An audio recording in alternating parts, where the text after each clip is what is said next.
Hello बच्चों, आप लोग कैसे हैं। चलिए आप लोग ठीक ठाक ही होंगे और पढ़ाई लिखाई चल ही रहा हो आप लोग का।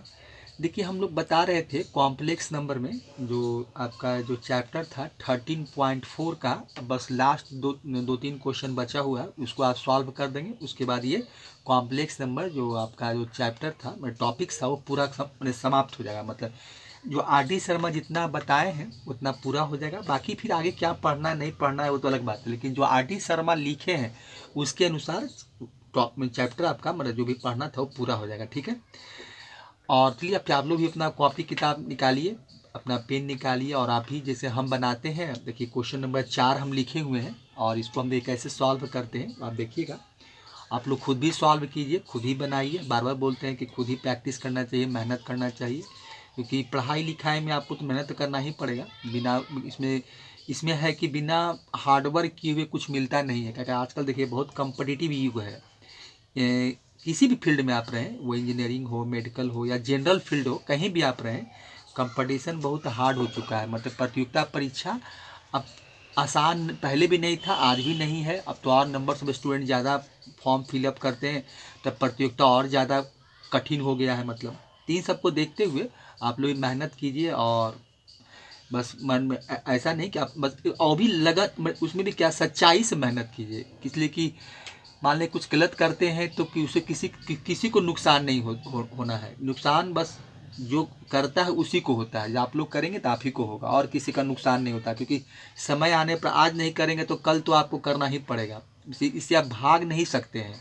कभी भी आज मेहनत करें, कल करें, बिना मेहनत करने कुछ इस क्षेत्र में, ऐसे हर एक क्षेत्र में, लेकिन खास कर पढ़ाई लिखाई के क्षेत्र में कुछ मिलने वाला नहीं है। ठीक है।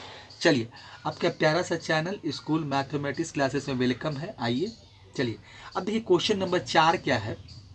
देखिए if Z1 and Z2 are two complex number है such that mod Z1 equal to mod Z2 है and argument Z1 plus argument Z2 equal to pi है, देन सो दैट हमको दिखाना क्या है कि Z1 equal to minus Z2 का बार दिखाना। मतलब उसके बराबर जो होगा वो Z2 का कंजुगेट होगा।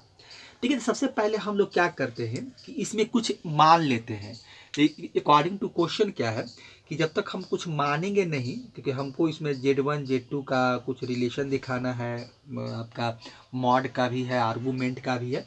तो सबसे पहले क्या करते हैं, देखिए सॉल्यूशन में कि Z1 equal to let Z1 equal to जो पोलर फॉर्म है उसको मान लेते हैं। Z1 इक्वल टू क्या हो जाएगा आपका, देखिए Z1 इक्वल टू हमने मान क्या लेते हैं।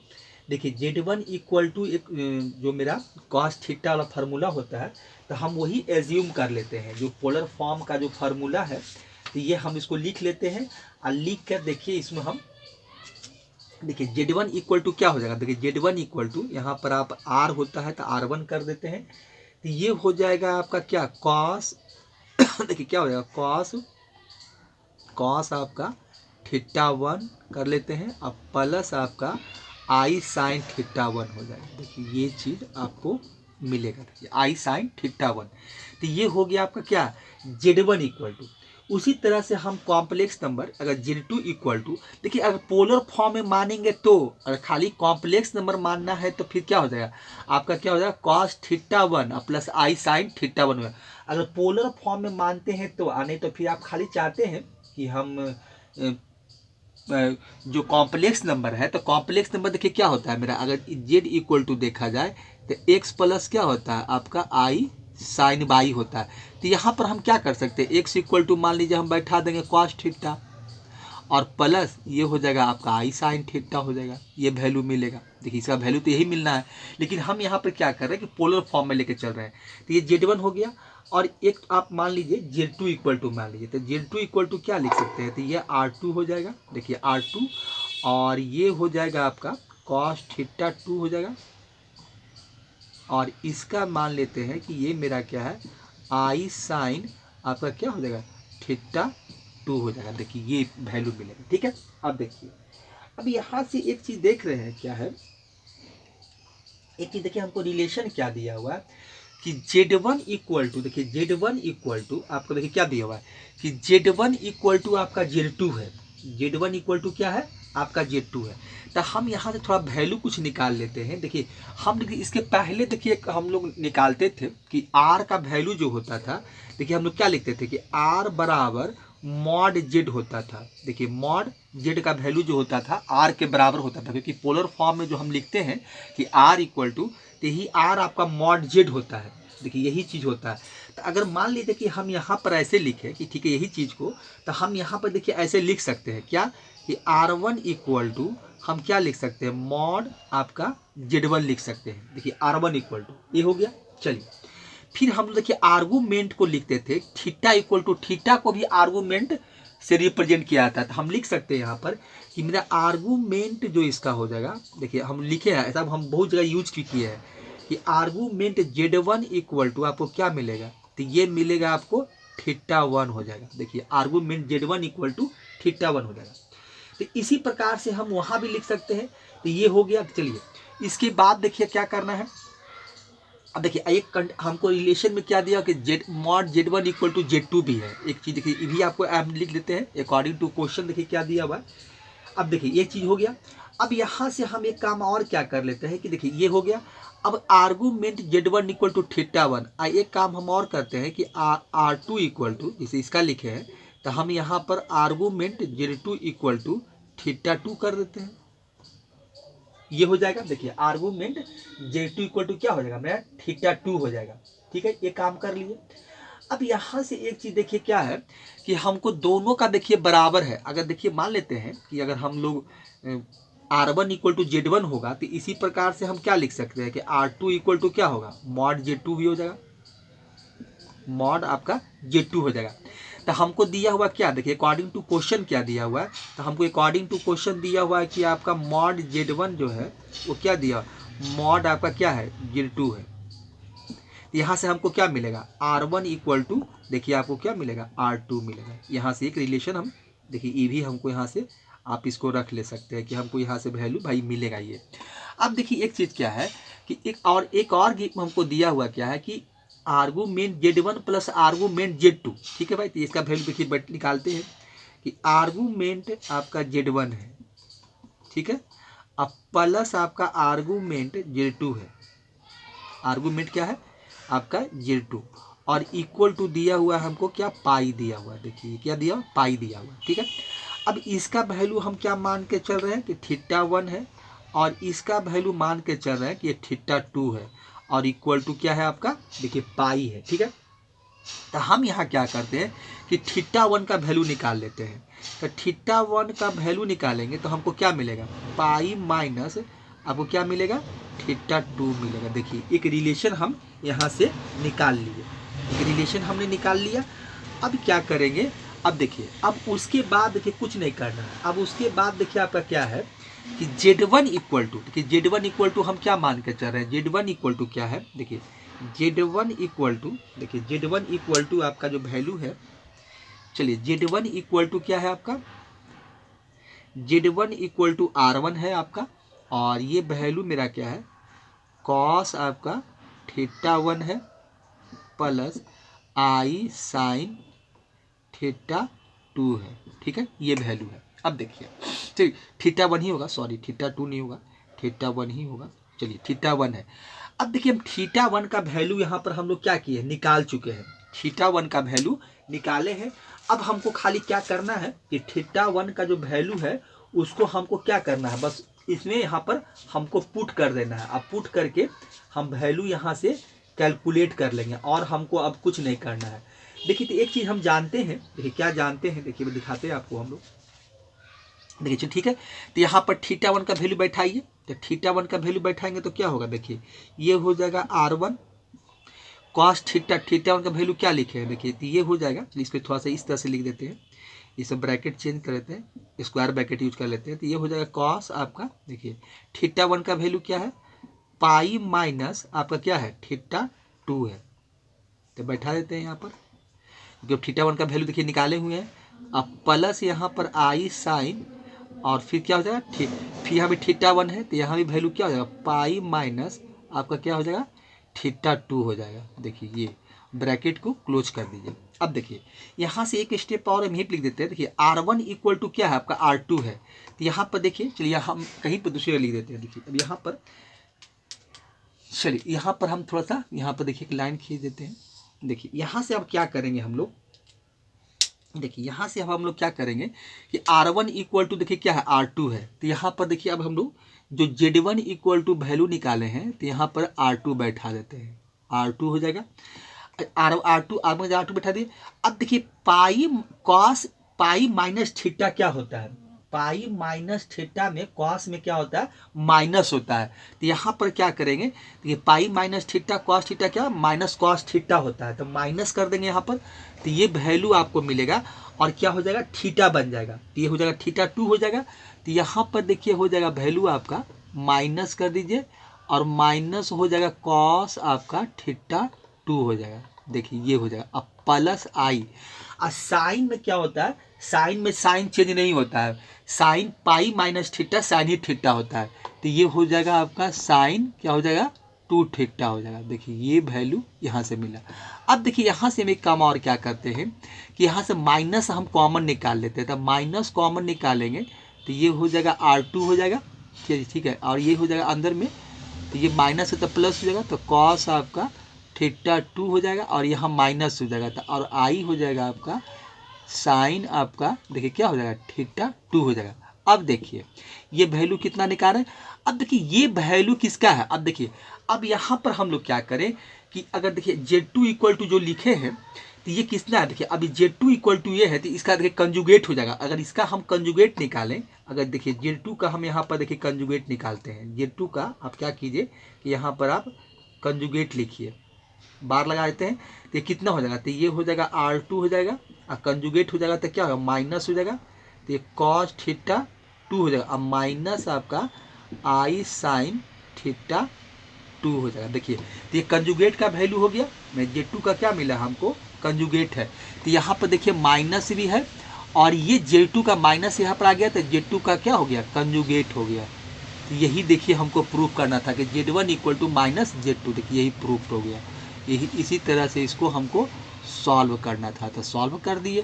तो इस तरह से जो निकाल के दिखाना था हम दिखा दिए, बस इतना ही इसमें करना था और इसमें कोई विशेष काम हमको नहीं करना था। तो क्वेश्चन नंबर 4 था आपका पूरा हो गया। तो ये कुछ नहीं किए, हम पहले एज्यूम पहले मान लिए कि भाई Z1 इक्वल टू मेरा क्या है कि जो कॉम्प्लेक्स नंबर है पोलर फॉर्म में लिख दिए, Z2 इक्वल टू लिख दिए, और उसके बाद क्या किए कि Z1 इक्वल एक हम लोग ऐसा पढ़े थे कि R बराबर मॉड Z भी होता है, तो R1 बराबर मॉड Z1 हो जाएगा, R2 बराबर मॉड Z2 हो जाएगा। आर्गूमेंट को थीटा भी कहते हैं, तो आर्गूमेंट Z थीटा मान लिए, आर्गूमेंट Z2 इक्वल थीटा 2 मान लिए। ये देखिए हमको दिया हुआ था कि Z1 equal to Z2 mod Z1 equal to mod Z2 दिया हुआ था, तो R1 इक्वल टू R2 हो गया। अब इसका आर्गूमेंट Z2 का हम वैल्यू मान चुके थे कि थीटा 1 थीटा 2 है, यहाँ से हम थीटा 1 का वैल्यू निकाल लिए और Z1 का जो हम कॉम्प्लेक्स नंबर माने थे वहाँ पर क्या किया थीटा 1 का वैल्यू पुट कर दिए। और ट्रिकोमेट्रिकल थोड़ा सा रिलेशन था कि भाई हम जानते थे कि cos pi minus theta minus cos theta होता और pi minus theta sine theta ही होता है, उसका यूज किए, माइनस कॉमन निकाले, रिजल्ट हमको जो प्रूफ करना था मिल गया। तो इस तरह से हम लोग क्वेश्चन नंबर 4 को प्रूफ कर दिए। ठीक है, अब आगे देखते हैं, इसको हटाते हैं। देखिए क्वेश्चन नंबर 6 है, 5 आपका उसी टाइप का क्वेश्चन है इसलिए हम 5 छोड़ दिए हैं, 5 तो आप लोग ट्राई कीजिए, कम से कम एक क्वेश्चन आप लोग बनाइए। ये क्वेश्चन नंबर 6 क्या है कि एक्सप्रेस साइन पाई बाई 6 है, साइन क्या है पाई बाई 5 है, सॉरी 6 नहीं है, क्वेश्चन नंबर 6 है, एक्सप्रेस क्या है sine pi by 5 plus I 1 minus cos pi by आपका 5 है 5 है, इन पोलर फॉर्म में इसको हमको लिख कर दिखाना, मतलब एक्सप्रेस करना है। ठीक है, चलिए अब देखिए इसका सॉल्यूशन क्या है, देखिए सॉल्यूशन निकालते हैं इसका। चलिए क्वेश्चन को एक बार फिर से लिख लेते हैं। क्वेश्चन आपका क्या है, देखिए क्वेश्चन में हमको दिया हुआ तो थोड़ा जेड मान लेते हैं इसको, लेट जेड इक्वल टू क्या है साइन आपका पाई बाई 5 है, अब प्लस आपका दिया हुआ आई 1 माइनस कॉस पाई बाई आपका 5 है। देखिए इसी को लिखना है पोलर फॉर्म में। चलिए इसमें एक काम हम और क्या कर सकते हैं कि देखिए x इक्वल टू क्या है देख लेते हैं कि x इक्वल टू आपका है साइन पाई बाई 5 और y इक्वल टू है आपका 1 माइनस कॉस पाई बाई 5 है। ठीक है, चलिए ये है। अब देखिए इसका सबसे पहले हमको क्या निकालना पड़ेगा, वही आपका मॉडुलस निकालना, क्योंकि हमको पोलर फॉर्म में लिखना है तो आर का वैल्यू निकालना पड़ेगा। तो आर का वैल्यू मतलब होता है कि इसका हमको मॉड निकालना पड़ेगा, मॉड जेड। देखिए ये होता है। अब देखिए आपको याद होगा कि जेड इक्वल टू, मान लीजिए कोई कॉम्प्लेक्स नंबर है एक्स प्लस अगर आई वाई है तो इसका मॉड जेड क्या होता है, आप जानते ही, याद होगा, रूट अंडर क्या होता है X square plus Y square, यही ना होता है, आपको याद ही होगा। चलिए ये है, तो हम यही काम यहाँ करेंगे। तो यहाँ क्या करेंगे, रूट अंडर, देखिए एक्स का वैल्यू निकाल लिया, इसलिए एक्स का वैल्यू और वाई का वैल्यू लिखे हुए हैं। तो एक्स का वैल्यू क्या हो जाएगा, तो ये हो जाएगा आपका साइन पाई बाई 5 का स्क्वायर करेंगे और प्लस हो जाएगा 1 माइनस आपका कॉस क्या हो जाएगा पाई बाई 5 का, यह आपका पूरे का होल स्क्वायर हो जाएगा। ठीक है, चलिए अब इसको सॉल्व कर लेते हैं। तो सॉल्व करेंगे तो क्या मिलेगा, रूट अंडर आपको मिलेगा, तो ये तो हो जाएगा आपका साइन स्क्वायर पाई बाई 5 हो जाएगा प्लस ए माइनस बी का होल स्क्वायर, तो ए स्क्वायर प्लस बी स्क्वायर मतलब कॉस स्क्वायर, जैसे साइन स्क्वायर को लिखे हैं वैसे ही लिख देंगे कॉस स्क्वायर पाई बाई 5। अब माइनस हो जाएगा आपका 2 कॉस पाई बाई 5, क्योंकि 1 का वैल्यू 1 से मल्टीप्लाई करेंगे तो वही मिलेगा। तो ये हो गया। चलिए अब यहाँ से देखिए और सॉल्व करते हैं। तो ये देखिए sine square theta plus cos square theta का वैल्यू 1 होता है, तो यहाँ से तो आपको 1 ही मिलेगा। तो ये वैल्यू 1, अब पहले से एक 1 है, 1 हो गया। अब माइनस हो जाएगा आपका 2 कॉस पाई बाई 5। चलिए ये मिलेगा। चलिए 1 प्लस 1 क्या होता है, 2 होता है, ये हो जाएगा 2 माइनस आपका 2 कॉस क्या हो जाएगा पाई बाई 5 हो जाएगा। अब देखिए यहाँ से हम लोग क्या कर सकते हैं कि 2 कॉमन निकाल लेते हैं। तो 2 यहाँ से कॉमन आप निकालिएगा तो रूट 1 माइनस आपका हो जाएगा कॉस पाई बाई 5 हो जाएगा। ठीक है, तो ये वैल्यू मिला। अब 2 को बाहर निकाल लीजिए, तो ये तो √2 हो जाएगा आपका। चलिए √2 हो गया और रूट के अंदर आपको वैल्यू क्या बच गया, 1 माइनस कॉस पाई बाई 5 बच गया। चलिए ये बच गया आपका। अब देखिए इसका एक वैल्यू होता है, हम लोग पढ़े हैं 1 minus cos theta equal to, देखिए हम इसका यूज करते हैं। देखिए एक रिजल्ट पढ़े थे आप कि 1 माइनस ट्रिकोमेट्री में कि 1 minus cos theta equal to क्या होता है 2 साइन स्क्वायर थीटा बाई 2। ये हो जाएगा 2 साइन स्क्वायर आपका थीटा बाई 2। यही देखिए रिजल्ट हम लोग इसके पहले जो हम लोग ये रिजल्ट हम लोग पढ़े हैं, तो यही रिजल्ट का हम यहाँ पर यूज करेंगे। देखिए इसी रिजल्ट का हम क्या करेंगे, यहाँ पर इस्तेमाल करके इसको सॉल्व करने का कोशिश करेंगे। ट्रिकोमेट्री देखिए अलजेब्रा में भी यूज होता है, सब जगह है, कैलकुलस में भी यूज है काफ़ी ट्रिकोमेट्री में, क्योंकि ट्रिकोमेट्री का यूज सब जगह है, कैलकुलस हो, अलजेब्रा हो, कोऑर्डिनेट ज्योमेट्री हो, भी फिजिक्स हो, केमिस्ट्री हो, सब जगह इसका यूज है, इसलिए ट्रिकोमेट्री का अच्छा से पढ़ना चाहिए। देखिए अब इसका हम लोग वैल्यू यहाँ फॉर्मूला पुट कर देंगे, ये तो √2 ही आपको है, ये है तो √2 इक्वल टू हो जाएगा। देखिए √2 इक्वल टू नहीं, √2 हो जाएगा और रूट अंडर क्या मिलेगा, देखिए रूट अंडर आपको मिलेगा 2 sine square theta by 2, sine square theta by 2। अब देखिए यहाँ से क्या होगा, फिर एक √2 बाहर निकलेगा। देखिए पहले से एक √2 आपका है ही और मल्टीप्लाई, फिर इसको हम √2 के और बाहर निकाल लेते हैं, फिर आपका ये देखिए क्या है वैल्यू आपका ये 2 है। ठीक है, चलिए तो ये √2 का वैल्यू, ये अंदर में क्या बच गया आपको, अंदर में देखिए क्या बच गया। अब साइन स्क्वायर थीटा बाई 2 है तो इसको आप इस तरह से भी लिख सकते हैं, साइन थीटा बाई 2 का स्क्वायर। देखिए इसको आप इस ढंग से भी लिख सकते हैं।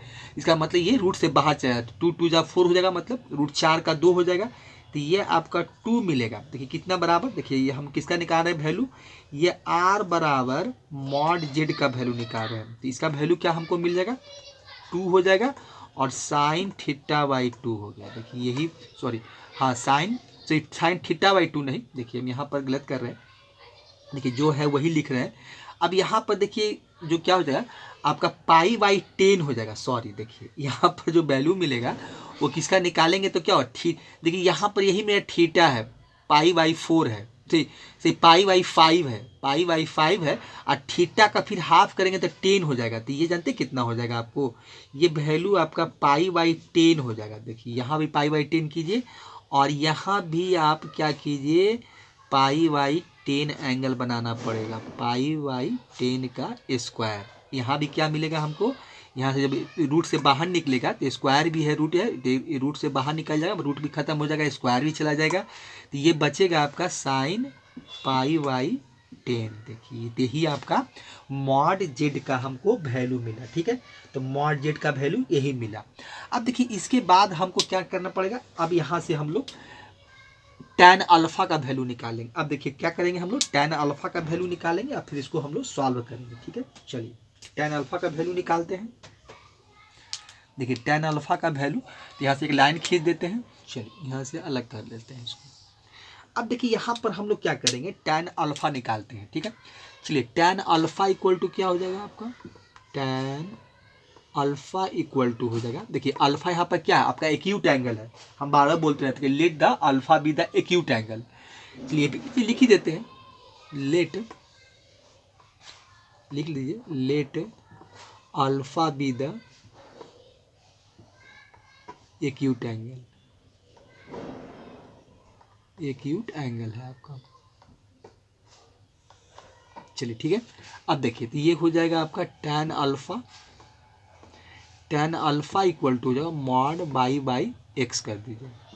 चलिए बाई का वैल्यू क्या है मेरा, बाई का वैल्यू है 1 माइनस कॉस पाई बाई 5, और नीचे क्या हो जाएगा एक्स का वैल्यू क्या है साइन पाई बाई 5, मॉड लगा हुआ, मॉड लगा दीजिए, तो ये हो जाएगा। अब इसको भी हमको सॉल्व करना पड़ेगा, कि इसको कैसे सॉल्व करेंगे, तो वही फार्मूला जो यूज किए थे हम लोग, तो ये फार्मूला क्या हो जाएगा, तो इसका देखिए फार्मूला क्या होता है 1 माइनस कॉस थीटा का 2 साइन स्क्वायर थीटा बाई 2, तो यहाँ पाई बाई 5 है, तो ये हो जाएगा आपका 2 साइन स्क्वायर पाई बाई 10 हो जाएगा। ठीक है, एंगल हाफ हो जाएगा, तो पाई बाई 5 पहले से, तो फिर हाफ करेंगे तो 10 हो जाएगा ये।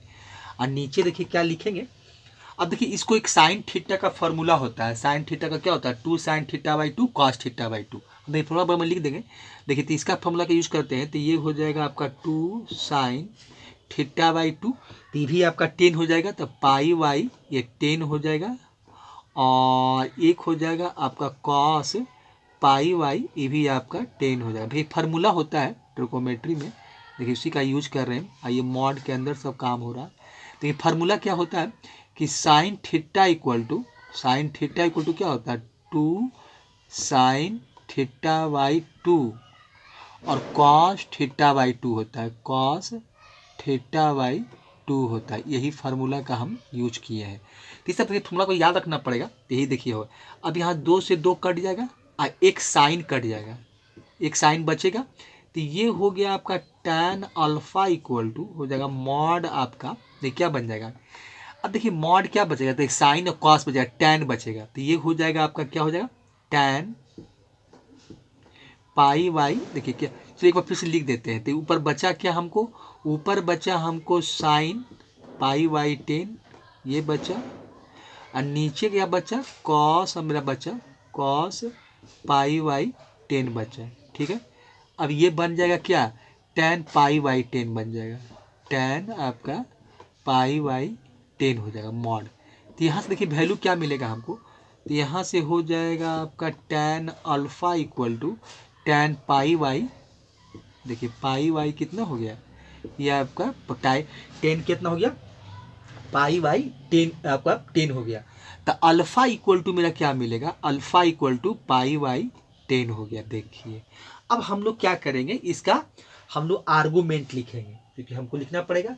अब इसका आर्गूमेंट लिखने के लिए क्या करेंगे हम लोग, देखिए तो इसमें क्या है कि देख रहे हैं कि साइन कॉस जो भी है वो दोनों पॉजिटिव ही है, तो ये फर्स्ट ही क्वाड्रेंट में लाई करेगा, ये क्या करेगा फर्स्ट क्वाड्रेंट में आपका लाई करेगा।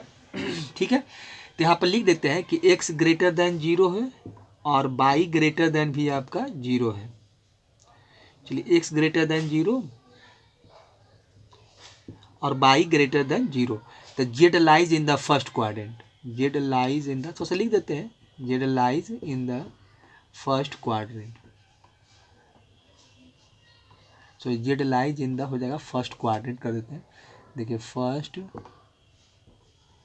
फर्स्ट आपका क्वाड्रेंट हो जाएगा।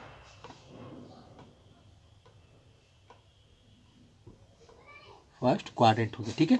अब देखिए फर्स्ट क्वाड्रेंट में जेड लाइज करेगा। अब यहाँ पर क्या हो जाएगा, देखिए तो थीटा इक्वल टू क्या होता है, देखिए आर्गूमेंट ही थीटा का वैल्यू होता है। तो आप लिख सकते हैं कि थीटा इक्वल टू आर्गूमेंट, आपका आर्गूमेंट जेड जो हो जाएगा, देखिए जो आपका होगा आर्गूमेंट जेड इक्वल टू, यहाँ पर क्या हो जाएगा आर्गूमेंट जेड इक्वल टू क्या हो जाएगा आपका अल्फा है। यहाँ पर थीटा ही, यहाँ पर देखिए चेंज नहीं होता है, जो वैल्यू रहेगा आपका वही हो जाएगा। यहाँ पर आपका चेंज नहीं होता है, जो आपका अल्फा है फर्स्ट क्वाड्रेंट में वही रहता है, इसमें चेंजिंग आपको नहीं करना है, क्योंकि आपको याद होगा क्योंकि आर्गूमेंट जेड इक्वल टू ही क्या होता है अल्फा होता है। तो अल्फा लिख दीजिए। तो अल्फा का वैल्यू कितना मिला है आपका π/10। देखिए ये 10 हो गया। अब देखिए पोलर फॉर्म में लिखना है, तो लिख दीजिए पोलर फॉर्म में एक्सप्रेस करना है। तो लिखिए polar form of Z, Z equal to क्या हो जाएगा, ये होता है आपका r cos theta plus i sin theta, यही ना होता है। चलिए वैल्यू बैठा देंगे। अब देखिए इसमें वैल्यू क्या है, r का वैल्यू देखिए निकाले हुए, तो r का वैल्यू कितना है 2 sin, चलिए इस पर और इधर से लिख देते हैं। तो ये वैल्यू आपका है 2 है और साइन आपका क्या है π/10 है, ठीक है। तो ये π/10 हो जाएगा। और cos थीटा क्या है, तो ये हो जाएगा cos आपका, देखिए π/10 यहाँ भी मिला है आपको, देखिए एंगल जो है आपका π/10 और प्लस आपका हो जाएगा साइन थीटा, तो साइन आपका π/10। देखिए यही आपका आंसर हो गया, पोलर फॉर्म में लिखकर हम यही देखिए यही इसका, देखिए इसका यही आंसर आपका हो गया। तो इस तरह से हम लोग इसको क्वेश्चन नंबर 6 को पोलर फॉर्म में हमने कन्वर्ट कर दिया। तो यही देखिए लिखा था कि express sine π/5 plus i cos 1 minus cos π/5 in polar form. तो पोलर फॉर्म में लिखना था, तो हम इसमें क्या किए, वही r का वैल्यू मॉड जेड का निकाल लिए, ट्रिकोमेट्री कुछ वैल्यू था हम उसको सॉल्व कर लिए, और सॉल्व करके हम लोग वहाँ से r का वैल्यू या मॉड जेड का निकाल लिए। फिर इसके बाद वही tan अल्फ़ा इक्वल टू आपका y/x होता है, तो वहाँ से हम लोग tan अल्फ़ा का वैल्यू मैंने अल्फ़ा का वैल्यू निकाल लिए। और फिर थोड़ा सा क्वाड्रेंट चेक कर लिए कि भाई, क्योंकि वहाँ वैल्यू जब लिखेंगे क्वाड्रेंट पर जब पोलर फॉर्म में, तो 4 क्वाड्रेंट में क्या होता है, तो क्वाड्रेंट देखिए कि फर्स्ट ही क्वाड्रेंट लाइक है, इसलिए कि y इक्वल टू भी देख रहे हैं, x इक्वल टू भी ग्रेटर देन 0 है, माइनस तो है नहीं, 1 माइनस कॉस ये भी ग्रेटर देन 0 है। और उसके बाद हम लोग क्या किए, इसको पुट कर दिए, अब वैल्यू को बैठा दिए, इसलिए कि अगर देखा जाए तो वैल्यू भी क्या मिल रहा है π/5 है। तो π/5 का मैंने 180 को मैं 36 डिग्री, तो फर्स्ट क्वाड्रेंट लाइक करेगा, इसलिए तक सब फर्स्ट क्वाड्रेंट सब आपका क्या होता है, सबका सब पॉजिटिव ही होता है, तो इसलिए उतना ध्यान देने की बात नहीं था। तो इसमें हम थोड़ा दिखा दिए कि x ग्रेटर देन 0 और y ग्रेटर देन 0, तो Z lies in the first quadrant है। तो आर्गूमेंट जेड था वही आपका जो अल्फा था वही आर्गूमेंट जेड हो जाएगा।